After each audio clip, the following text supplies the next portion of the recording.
嘉義市有一間連鎖的韓國火鍋店，在頭家佇5月初時陣臨時通知員工，講伊的店被收起來啊。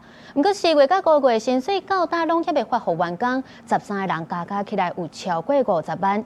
其中一位受害員工就講，因2個月薪水佮加租遣費就有到15萬這麼多，有請勞工處出來協調，不過這個頭家卻是無要出面。今天中午問他，他也不會啦。提出手機啊對話記錄，1個月前問頭家薪水當時發，佮當假是提補錢。嘉義市一間連鎖的韓國火鍋，4月頭家是5年前加盟的。員工講，原底生意攏袂歹，差不多1年前頭家敢若資金當時出問題，唔但欠勞保局錢，嘛欠總公司100多萬的匯款。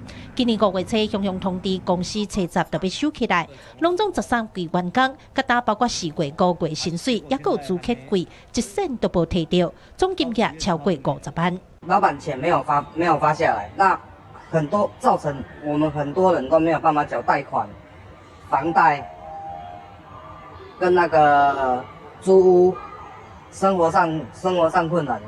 單身是自5年前開店就做疙瘩，2個月薪水加上租遣費，敢若伊個人都調15萬。頭家無要接電話，信息嘛唔回。13位員工走過去伊甲阿兄開的店找人，敢若得到對方一句我無錢。受害員工只好找勞工處來出面協調，希望會當討回家己的辛苦錢。本府在6月2日召開勞資爭議調解會議，因為資方未出席，以致調解不成立。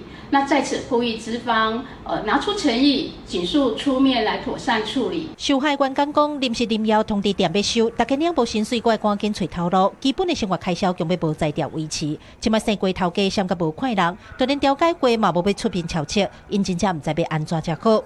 勞工處表示，所得來勞工若要拍官司，會協助因申請相關證明甲補助。記者林偉霆、柯家如、邱朝陽、嘉義採訪報道。